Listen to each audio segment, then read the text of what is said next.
I think one of the major factors that most people need to consider is I want you to be selfish.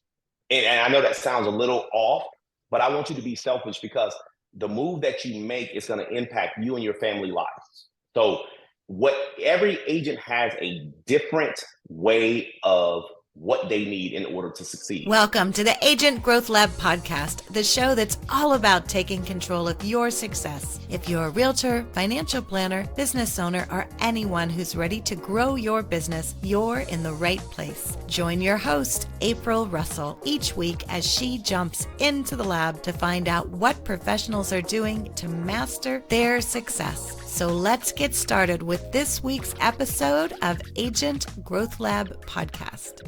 Hello, everyone, and welcome to the Agent Growth Lab podcast, where we empower real estate agents with tools that set them up for success so that they can grow their business. Joining me today is and I say the because I'm so excited he's here. Joining us today is the Eric Anderson of EA Realty Group and one of the founding partners of the Black Label Access Collaborative. Eric, thank you so much for joining us today. How are you? Hey, I'm great. Thank you, April, for having me. When you told me about it, I was excited. I was like, wow, and I was excited to see your growth and your podcast and even to be here on the podcast with you. So I'm just as excited as you are to be here. Good. Sounds good. All right. So you guys know how I started off. I want you to tell your story, Eric. How did you get into real estate?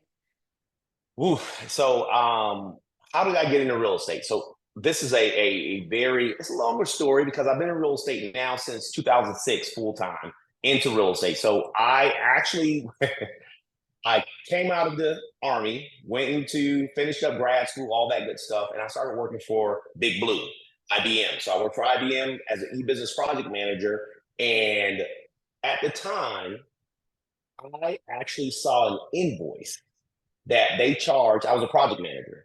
So they charged this invoice to my client at the time, which was GM, General Motors. And I saw that they charged for all the overtime. They paid me a great salary now. They paid me a great salary. For the overtime and everything else, they charged $1.2 million for my services. $1.2 million, which was like an aha moment. I had always been interested in real estate, but then for me, it was like, can I make $100,000? Now, we're talking about back in 2004 when the seed was planted. Can I make $100,000 in real estate betting on myself? I said, obviously, IBM is charging this amount of money for my services. So I was like, I can do that. And 2004, the seed was planted, but I had to come up with a plan to get into real estate full time. So took all the classes, and actually I went straight into taking the classes, became a full broker before I even got my license back in the day, before all this, new real estate stuff where you had to be a provisional and this and that. This is the reason they changed the law because of people like me. So I became a full broker and I started doing some investigation on different companies. So I was looking at all the different companies, all the different models. And then I ended up going to Keller Williams Fayetteville actually in 2006, the beginning of 2006, fully licensed. I made the plunge, jumped right in.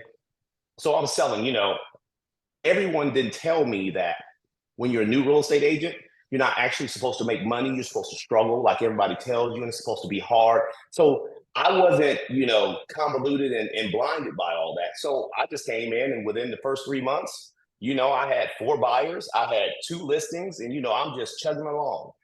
And it was a great experience for me. But I was doing what I normally do, help people around the office. And the Keller Williams Fayetteville office had some issues where they had lost a ton of folks. I was agent 36 coming into the Keller Williams Fayetteville office. And then from there, they were like, hey, can you take this test? My mentor, who's still my mentor to this day, George Womble, said to me, he was like, hey, I want you to take this test to see if I think you would be a great fit for our team leader. I was like, man, I don't want to do that. I came out of management. I don't want to, and then he said, just take it. Took his test. I scored like a 99% for that. So I said, okay, tell me the opportunities of being in this leadership role, because he said, hey, Eric, and he was very direct with me. And my mentor, George, he's a white male who, was like, hey, Eric, let's have this conversation. I was like, okay, George, let's have a conversation. He said, you're a perfect match. you would be the first Black team leader in the Carolinas for Keller Williams. This was North and South Carolina. I was like, I like, I like the sign of that and breaking those barriers. So I said, okay, I'll give it a try, George. Let's go. So we went from me being agent 35, 30, right there, to we grew the office to 110 agents in 18 months. And then I was like, hey, black belt recruiter and all this other stuff and, great stuff. We built that entire up until I decided to leave Keller Williams in 2008. So that's 2006, 2008. And people say, well, if you're having that much success, Eric, why would you leave Keller Williams? Right? So all of that becomes where I left Keller Williams, and I left because there wasn't any opportunities for me at that particular location. I wanted leadership. I grew it. I wanted ownership, leadership, all that good stuff. And there was no seats at the table for me. So I said, hey, no problem. I'll go create my own table. So me and a couple partners of mine, we started our own firm, Paradigm Real Estate. We started this firm in October of 2008, right before the crash. So everybody said, you're crazy, you're crazy. We went from starting the firm during that time frame to growing that firm over the next 3 years to the number 15 firm in the entire MLS. And then from there, Pentagon Federal Credit Union came along and they said, hey, we want to jump into your area. We would like to purchase your firm from you. And we said, hey, we can start this wherever we want to. So we sold the Pentagon, made a little pretty penny on that. And then we stayed with them for like a 3-year commitment, came back in. And then my same mentor pulled me back over to Keller Williams. And I started running the Keller Williams Raleigh office, the North Hills office. So ran that office, same thing, came in. They had some issues with growth. I helped grow their office we went from netting about 22 agents over the last 2 years to we, once again, on the stage for Turnaround Market Center of the Year, all of these accolades. But once again, I didn't have an opportunity to have any ownership. So then I said, well, fine, I can go sell and do the same thing. So then I bumped over and went over to the Keller Williams Briar Creek office where I was like, hey, I'll be over here and just help with the growth portion, not be the full team leader, but just be the growth person. Went over, we grew that office. When I came there, we were at about 260 agents, helped grow that all the way up to 376 agents was what we grew that in a few years. Time went by, of course, things changed. I decided to come out of that, had my team that, partnered with a couple folks, and then decided that I was going to leave Keller Williams altogether because at every realm that I went, I didn't have the opportunity to have ownership. So one of my founding partners, Blair Priester, she actually came to me. Actually, when she came into the military, when she came she's in the military. When she came into the real estate, she came to me, and I helped kind of mentor her, and then she just took off. So we started talking, and she's like, "Well, check out EXP." And I was like, "They've been after me. Tina called. She's been after me for 5 years. Yeah. I really was closed-minded, and then I said, "Okay, let me go check it out." And then once I saw it, that's when I was like, okay, well, now I need to really check myself because I didn't open myself up to the opportunities. And I looked, I did the numbers. I know Keller Williams like the back of my hand. I know. And then I said, well, let's start a collaborative group where I can do all those things and everyone has an equal seat at the table. I never wanted agents not to have an equal seat at the table. So I left Keller Williams in late November, came over to EXP. And this is November 2023, came over, we started our Black Label Access group in January. And now myself, Blair, and Misty Lyons, we are the kind of the co-founders of that movement and our collaborative where everyone has an equal seat at the table. We've been over here since, we really launched January 1st, and we now have close to 150 agents, not only here in Fayetteville, here in the Triangle, Charlotte. We just came, as a matter of fact, when you and I were talking, we just flew back in from Atlanta because we have 12 agents there. So we have agents kind of, all over the place now. So that's kind of the long and the short story to get to where we are today, April. That is awesome. I love your story. I've heard bits and pieces of it, but I love hearing your story and how, you started. But you have always been, Eric, you're very much a people person. You're invested in people and their growth. And that just goes to show for people who are listening out there, be a resource. That's what you were. Yes. That's what you were Yeah. when you started in that initial Hmm. office. You were a resource for people. And that's really Yeah. where it comes, because when you pour out, it'll come back to you every single time. And by the way, thank you for your service. Of course, I want to make sure Oh. throw that in there. Thank you so much. So if we have agents who are listening, and let's just say they Mhm. might be considering or thinking about, should I change firms? Not Right. saying one's better than the other. I think everyone Yeah. fits in different places, right?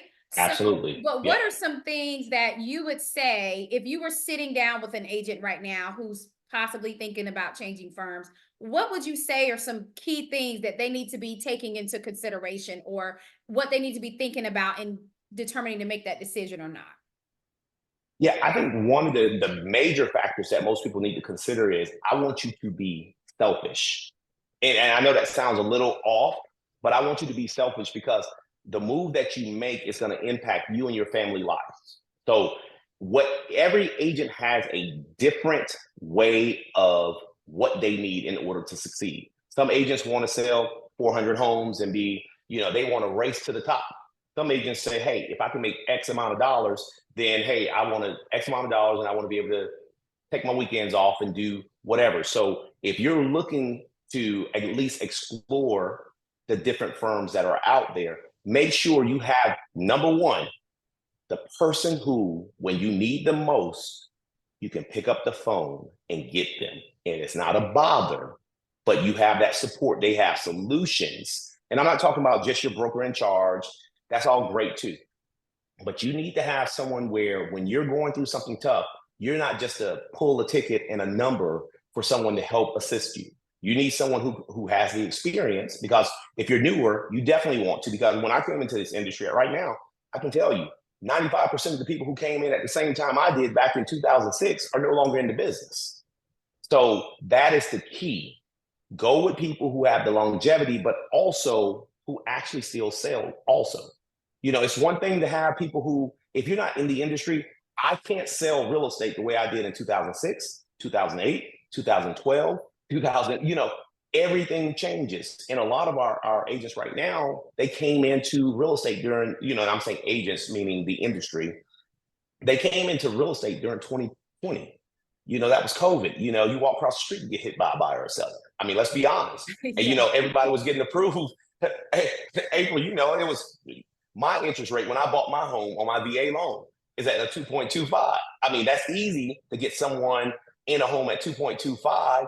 And now we're looking at 6 and 7%.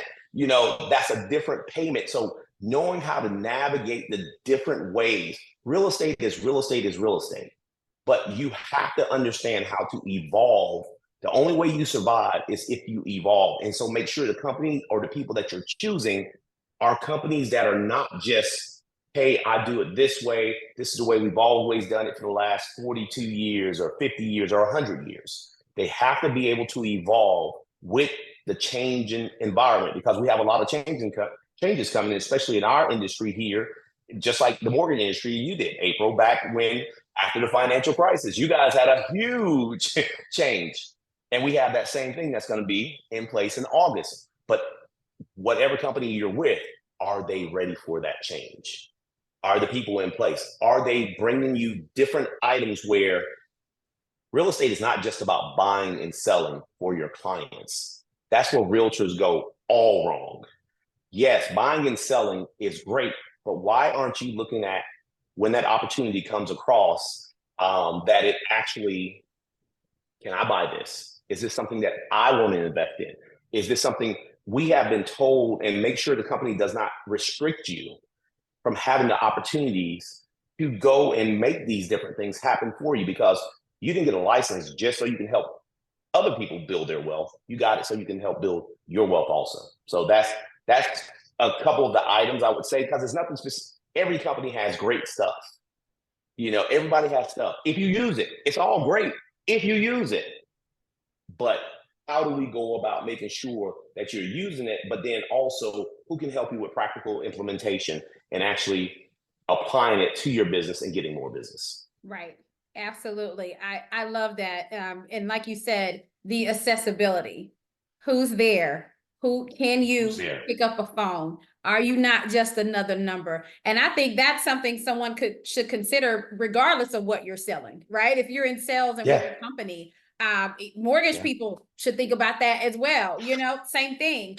So I wholeheartedly agree with that. So Eric, I appreciate you so much for joining us today. Yes, ma'am. And I want you to tell everyone how they can reach you. Like, hey, we want to know more about Black Label Access. And let me just throw this plug in for BLA. Nobody throws a party like BLA throws a party, okay? I absolutely had the best time at the Ribbon Cake at the Carmi. Oh, it was phenomenal. Thank you. Great party. Yeah. I loved it. Just meeting everyone. We're all in our all Black. Oh, it was a great time. So yeah, nobody parties like BLA. Yeah, they're doing we do. Over there too now. It's booming. I'm telling you, BLA is booming. And growing. We love it. Yeah, and we were so glad that you could come to it, really see and experience it, because I think that's the key, to be part of that piece of it. So yeah, now for getting in contact with me, I'm real easy to get in contact with me. My social media is at Realtor Eric Anderson. Well, I'm a realtor, so my number is out there, 910-797-3260, but we'll have all that information there too. And then if you want to learn more about Black Label Access, just reach out to me directly, or you can follow us. Our tag is, the at Black Label. If you just in social, just put Black Label Access, we'll pop up on all the social media, IG, Facebook, and then I'm sure April, if you could just pop in our little information down at the bottom, she'll have it there. But just reach out, guys, because here's the thing. You don't know what you don't know. And just find out. It may work for you, it may not, but at least we've had a conversation to build a relationship where it may not work out where you want to come and join Black Label Access over here at EXP, but we might do a deal in the future. This is a relationship business. The reason I'm on this podcast right now is because April and I have a relationship. And when she brought it to us, that was one of the things. Absolutely. It wasn't a, hey, I'll think about it. It was absolutely, let's do it. In this business, if you want to survive, whether you're a mortgage lender or a realtor, it's all about relationships. And the relationships you build will build your business. So. Absolutely. Thank you so much, Eric, for joining us today. All right, guys, you got all of Eric's information. For more information about the Agent Growth Lab podcast, you can check us out on our YouTube channel or go to Agent Growth Lab podcast. Thanks again, guys, for listening, and I'll see you on the next episode. Have a good one.